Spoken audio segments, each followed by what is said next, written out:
Hi, I'm Jeff Rice. I'm the owner of Decor Designs in Crystal Lake. Thank you for joining me for today's episode of ReStyle. Last time we talked about redesign and the concept that allows you to make the most of what you already own in your home to give you a new designer look. I thought I'd take that a step further today by talking about one of the least expensive and easiest ways you can change the look in your home, and that's with wall color.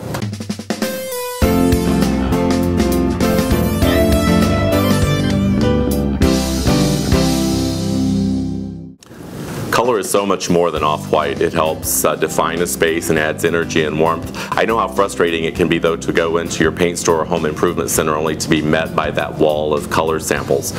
Don't be afraid to ask for help from the professionals in these stores. They're trained to help you sort through the myriad of choices that you're faced with.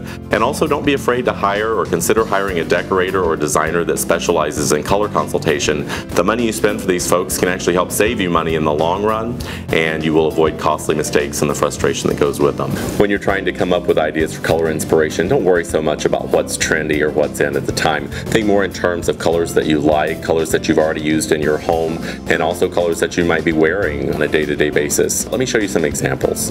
While you might think it's easier to start with a wall color and then match your decor to that, I actually believe it's easier for you to take something that will be in the space, such as an upholstered piece of furniture, artwork, an accessory, or a pillow, and pull your color story for the space from that item.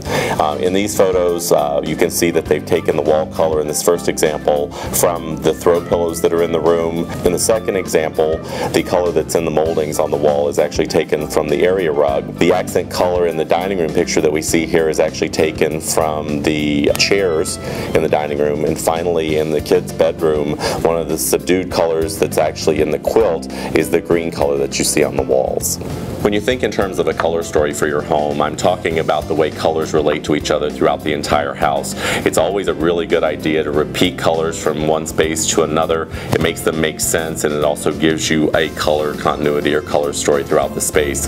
Invariably, you're going to have people that want their own individual taste reflected in their bedrooms or other areas of the home.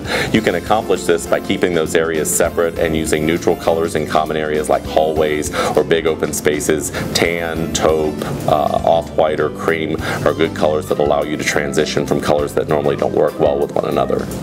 Now that you have a pretty good idea of your color story, it's time to confront that wall of paint chips. Don't worry about it. Color theory is a complex topic, and here is the basic way to read a color sample. Colors are arranged on a strip in varying intensities of the same color. Think in terms of adding tint to a gallon of white paint. The more tint that's added to the bucket, the darker the white base becomes, ranging from off-white to fully saturated. So if you want to see the true color of one of the lighter colors on a paint wheel, for example, always look to the darkest value to see the underlying color. It probably makes sense to you that the warmer colors are found on the red and orange and yellow side of the color wheel. The calmer colors and the more soothing colors are on the blue-green side. Let me give you some examples of how color affects mood. Red is a great color because it represents warmth, love, and sometimes even aggression. It's a great color to stimulate the appetite, so it works well in dining rooms. Yellow stimulates logical thinking and joy. Blue promotes calm. It also is used for relaxation, focus, and meditation. Green is also a great calming color. It encourages harmony and self-control.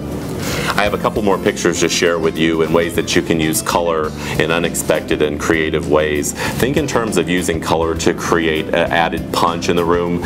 For example, in this room you see that they've used the teal color from the pillows and the accessories to actually make the flat panel TV larger and more prominent as a focal point. And in this example, the red has been pulled from the chairs and pillows to actually make the artwork larger. They painted the red color on the walls and framed it out.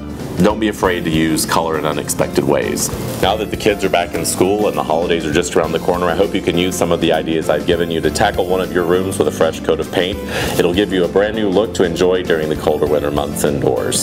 So thanks for joining me for another episode of ReStyle. I'm Jeff Rice with Decor Designs, and together we'll make the most of your good taste.